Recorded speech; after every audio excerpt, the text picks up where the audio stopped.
मैं माँ हूँ, धरती माँ। नियति जब अपना खेल शुरू करती है तो ऐसी घटनाएं घटने लगती हैं जिनके बारे में कभी सोचा भी नहीं जा सकता। श्री राम के राज्याभिषेक की प्रसन्नता भला भरत से अधिक और किसे हो सकती है। वो तो अपने भ्राता को सिंहासन पर देखने की कल्पना से ही झूम उठते हैं। ऐसे समय कैकेयी के भाई कुकस्थ का आना किसी नई कहानी का आरंभ तो नहीं है।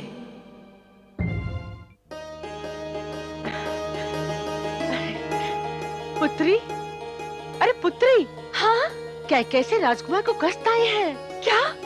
मेरा अनुज कहाँ है? अभी अभी द्वार पर उतरे हैं, किसी भी क्षण यहाँ आते होंगे। सच? हाँ। दीदी,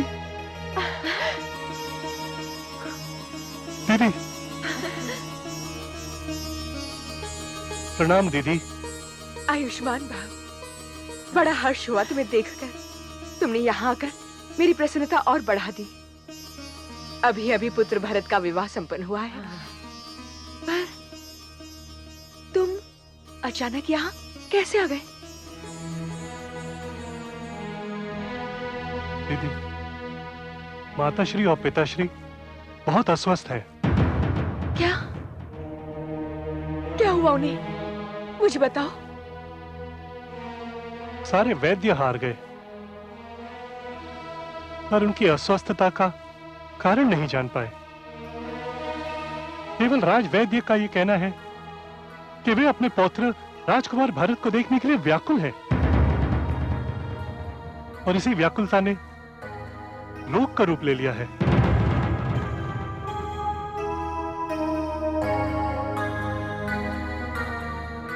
दीदी, यदि आप भरत को कुछ दिनों के लिए मेरे साथ कैके भेज दें तो माताश्री और पिताश्री स्वस्थ हो जाएंगे।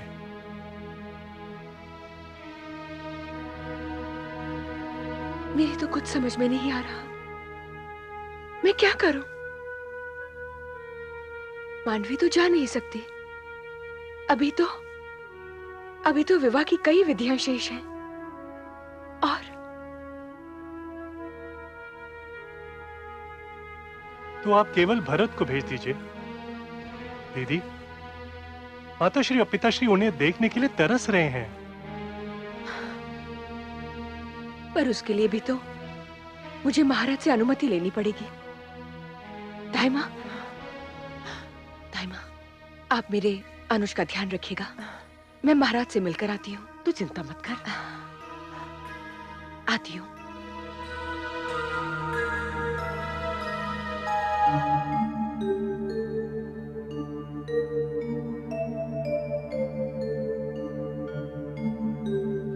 दीदी, दीदी महाराज कहाँ हैं?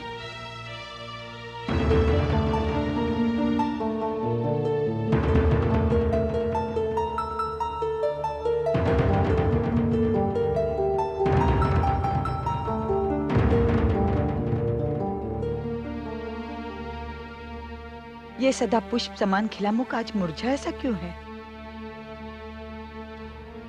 क्या बात है कैकेयी? इतनी गंभीर क्यों दिख रही हो? दीदी, मायके से मेरा अनुज कुकस्थ आया है।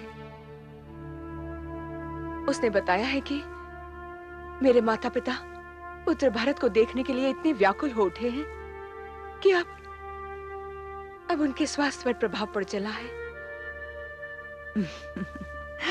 तो पुत्र भरत को भेज दो ना, क्या आपत्ति है? उसे ननिहाल भेजने की अनुमति ही तो लेने आई थी महाराज से। महाराज कहाँ हैं? मुझे तो बस ये पता है कि वो राजकाज की किसी समस्या को सुलझाने के लिए पुत्र राम को लेकर कहीं गए हैं। आपको ज्ञात है कि वो कब लौटेंगे? कुकस्थ शीघ्र लौटना चाहता है। मुझे कोई अनुमान नहीं कि महाराज कब लौटेंगे। दीदी,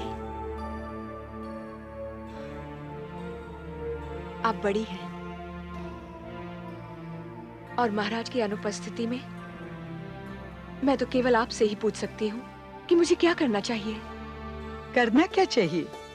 तुम्हें पुत्र भरत को तुरंत कुकस के साथ भेज देना चाहिए। भरत के नाना नानी के जीवन का प्रश्न है, इसमें क्या सोचना? दीदी, सच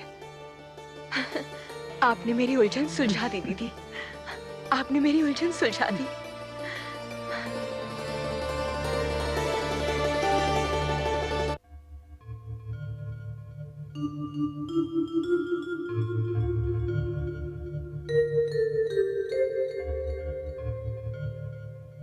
देवी, तो आपको ज्ञात हो गया कि मैं कैकेय प्रदेश जा रहा हूं। जी स्वामी, धायमा ने हमें बता दिया है।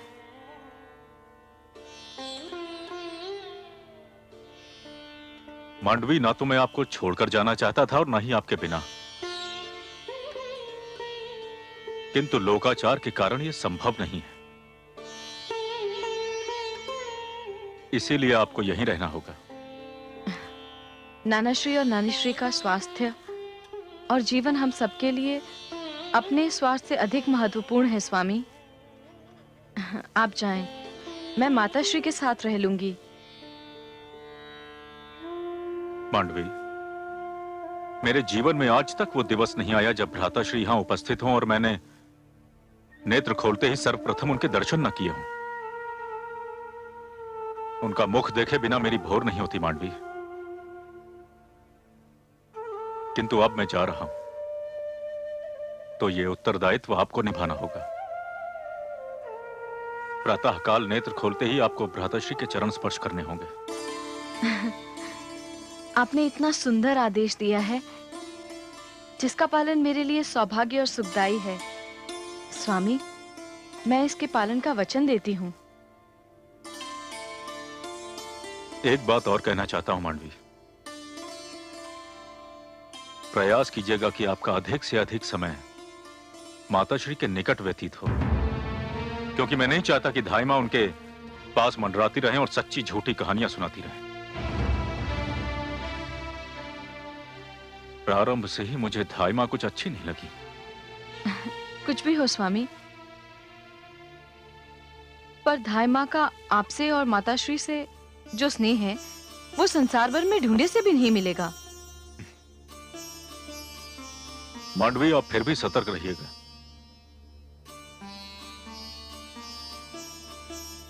अब मुझे विदा दीजिए, मैं चलता हूं। शत्रुघ्न मेरी प्रतीक्षा कर रहा होगा।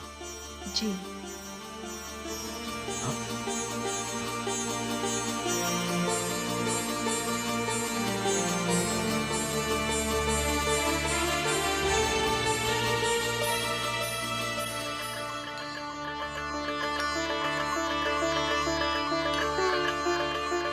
चिरंजीवी भव।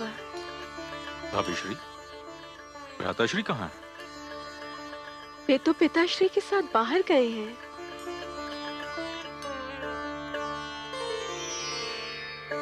भाभीश्री, हमें कैकेय प्रदेश जाना है। नानाश्री अस्वस्थ हैं, उन्होंने हमें बुलवाया है। ईश्वर उन्हें शीघ्र स्वस्थ करे। किंतु भाभीश्री, भ्राताश्री की अनुमति के बिना तो हम नहीं जा सकते। किंतु वे तो न जाने कब लौटेंगे। तो ऐसी परिस्थिति में तो यह अनुमति आप ही प्रदान कर सकती भाभीश्री, क्योंकि यदि भ्राताश्री की अनुपस्थिति में हमें कोई आदेश दे सकता है तो वो आप हैं।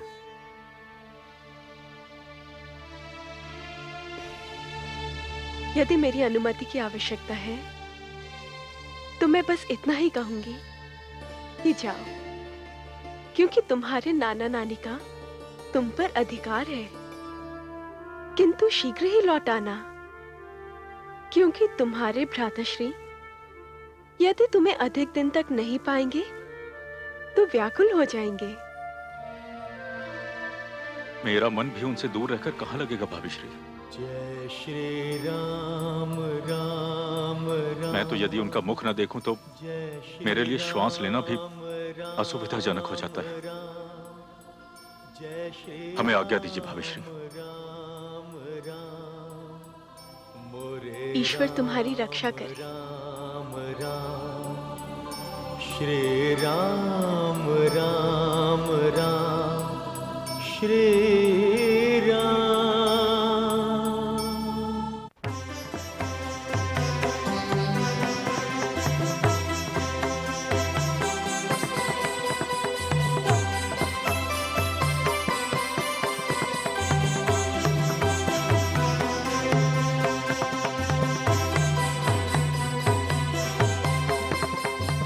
जनप्रतिनिधि सभा के आदरणीय सदस्यों, मैंने आज आप लोगों को यहां एक विशेष समस्या पर परामर्श देने के लिए कष्ट दिया है।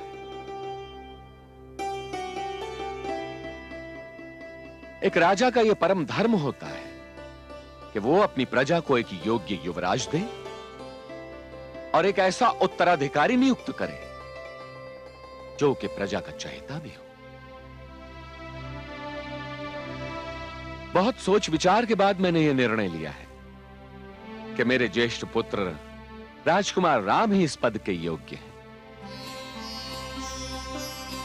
मैं आप सबके विचार जानना चाहता हूं। क्या आप सब मेरे निर्णय से सहमत हैं? सहमत है, सहमत है, सहमत है, सहमत है, सहमत है, सहमत है, सहमत है, सहमत है, सहमत है, सहमत है। आदरणीय सभासदों, यदि आप महाराज से केवल इसीलिए सहमत हैं कि मैं उनका ज्येष्ठ पुत्र हूं और इसीलिए मुझे युवराज बनना चाहिए, तो मुझे खेद है कि मैं आप सबसे सहमत नहीं हूं। समुद्र अथाह होता है किंतु किसी की प्यास नहीं बुझा सकता। अशोक का वृक्ष सबसे ऊंचा होता है किंतु किसी को छाया प्रदान नहीं करता। आकाश भी विशाल होता है किंतु किसी घर की छत नहीं बन सकता। हे महापुरुषों, ज्येष्ठता योग्यता का स्थान तो नहीं ले सकती। ज्येष्ठता योग्यता का पर्याय कभी नहीं बन सकती। इसलिए युवराज के पद का चुनाव भावनाओं की धारा में बहकर नहीं, बुद्धि के धरातल पर होना चाहिए। मैं युवराज केवल इसलिए बनूं कि मैं महाराज का ज्येष्ठ पुत्र हूं, यह आपका तर्क मुझे तनिक भी संतुष्ट नहीं कर रहा। आपने जो कहा वो केवल आप ही बोल सकते हैं, क्योंकि आप श्री राम हैं, आप मर्यादा पुरुषोत्तम हैं। यदि आप अनुमति दें तो आपसे कुछ प्रश्न करूं? आप मुझसे बड़े हैं, एक जनप्रतिनिधि हैं। आपको मेरी अनुमति की आवश्यकता नहीं है। आप तो मुझे उत्तर देने के लिए बाध्य कर सकते हैं। पूछिए अपना प्रश्न। हे श्री राम, सुबाहु और ताड़का का वध किसने किया? मैंने। क्यों किया? इसलिए कि वो आश्रम उजाड़ रहे थे और मुझे मेरे गुरु ने आदेश दिया था कि मैं आश्रमों की रक्षा करूं। जनकपुरी में शिव धनुष किसने उठाया? मैंने। क्यों उठाया? इसलिए कि मिथिलेश शोक सागर में डूबे हुए थे। उस शिव धनुष को कोई भी उठा नहीं पाया था, और यदि महाराज जनक का प्रण पूरा नहीं हुआ होता तो जानकी का विवाह असंभव था। गौतम ऋषि की पत्नी अहिल्या शाप के कारण पत्थर हो गई थी। उसे पुनः जीवन देकर स्त्री के रूप में किसने बदला? मैंने। क्यों बदला? क्योंकि वहां एक नारी के साथ अन्याय हुआ था, और नारी माता स्वरूप होती है। जो समाज माता स्वरूप नारी पर अत्याचार एवं अन्याय करता है वो कभी फल फूल नहीं सकता। इतने महान कार्य करने के उपरांत आप अपनी योग्यता का प्रमाण चाहते हैं? हाँ मान्यवर, क्योंकि इन कार्यों में मुझे कोई योग्यता अथवा विशेषता दिखाई नहीं दे रही। आश्रमों और संस्कृति की रक्षा करके मैंने केवल अपना धर्म निभाया। एक नारी के साथ न्याय करके मैंने अपने कर्तव्य का पालन किया, और शिव धनुष को उठाकर केवल अपने गुरु के आदेश का पालन किया। हे श्री राम, प्रजा भी तो ऐसा ही राजा चाहती है जो संस्कृति की रक्षा करे, धर्म निभाए, कर्तव्यों का पालन करे। केवल आप में ही ऐसे गुण हैं। आप तो ऐसे सूर्य हैं जो स्वयं जलता है किंतु सारे संसार को अपना प्रकाश देता है। आप तो वो वृक्ष हैं जो अपने बोझ से स्वयं झुकता है किंतु दूसरों को मीठे फल देता है। योग्यता आपका मापदंड नहीं है, आप स्वयं योग्यता के मापदंड हैं। आप मर्यादा पुरुषोत्तम हैं, और आपके होते हुए कोई और हमारा युवराज बने ये हो ही नहीं सकता। क्यों सभासदों? सत्य है, सत्य है, सत्य है, सत्य है। राजकुमार राम की जय, राजकुमार राम की जय, राजकुमार राम की जय, राजकुमार राम की जय, राजकुमार राम की जय, राजकुमार राम की जय, राजकुमार राम की जय, राजकुमार राम की जय, राजकुमार राम की जय।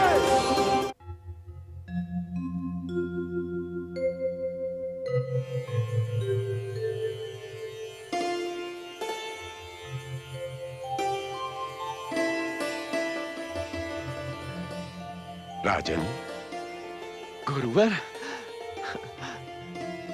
यशस्वी भव। आपके मुख की दमक को देखकर ऐसा लगता है राजन, जैसे आपके मन की इच्छा पूर्ण हो गई हो। हाँ गुरुवर, आज मैं अत्यंत प्रसन्न हूं। राम को अपना उत्तराधिकारी बनाना मेरे जीवन की सबसे बड़ी इच्छा थी, जो ईश्वर पूरी कर रहे हैं। जनप्रतिनिधि सभा ने इस प्रस्ताव का एक स्वर में स्वागत किया है गुरुवर। बस अब आप एक शुभ मुहूर्त निकाल दें और स्वप्न को पूरा करें।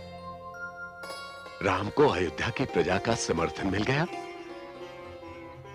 यह तो सचमुच बहुत ही शुभ समाचार है राजन। मैं कल प्रातः स्वयं जाकर राम को युवराज के पद ग्रहण संस्कार की सारी विधियां बता दूंगा। मैं ये शुभ समाचार महारानी कौशल्या को सुनाने के लिए व्याकुल हो रहा हूं गुरुवर। अब तो इस निर्णय को घोषित किया जा सकता है। सहर्ष राजन, महारानी को मेरी ओर से बधाई दीजिएगा। स्वस्थ।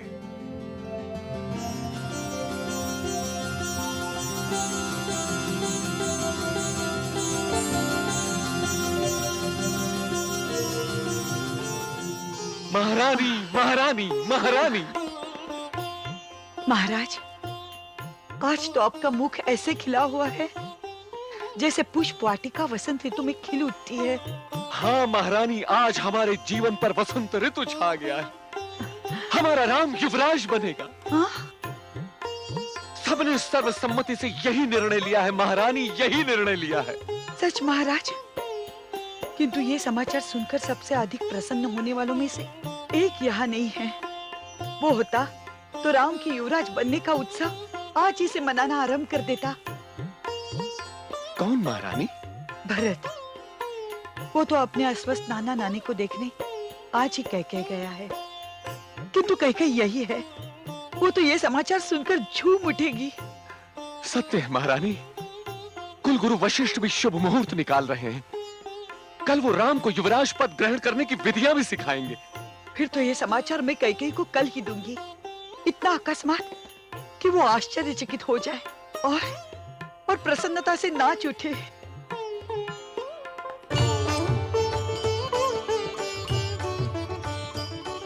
अखंड सौभाग्यवती भव।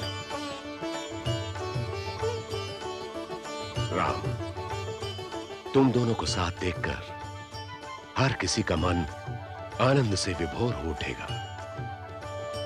तुम दोनों की जोड़ी संसार की आदर्शतम जोड़ी होगी, ये मेरा आशीर्वाद है। राम, मैं तुम्हें यह बताना चाहता था कि आज से एक पक्ष तक तुम्हें संन्यास संस्कार करना होगा। तो इसमें मुझे क्या करना होगा गुरुदेव? राम,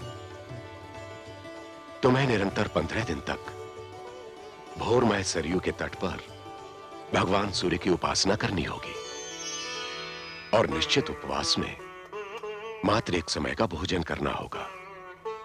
जैसी आपकी आज्ञा गुरुदेव। और जानकी, तुम्हें अपने पति का साथ देना होगा। गुरुवर, मैं अर्धांगिनी के समस्त कर्तव्यों का पालन करूंगी। और आप तो कुलगुरु हैं। कुलगुरु होने के नाते आप मुझे शिक्षा दीजिए कि युवराज की पत्नी की क्या मर्यादा है। अवश्य। मुझे यह जानकर प्रसन्नता हुई पुत्री कि विवाहिता होने पर भी तुम्हारे मन में शिक्षा प्राप्त करने की अभिलाषा है। शिक्षा तो हर आयु, हर अवस्था में ली जा सकती है। शिक्षा तो जीवन के अंतिम क्षण तक ली जानी चाहिए। बहुत सुंदर विचार है।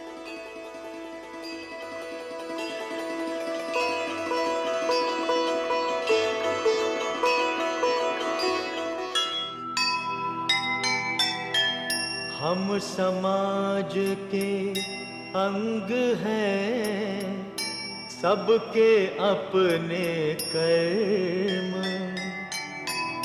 अपने अपने कर्म से सभी निभाए धर्म। सिंहासन की मांग है, सदा रहे यह ध्यान।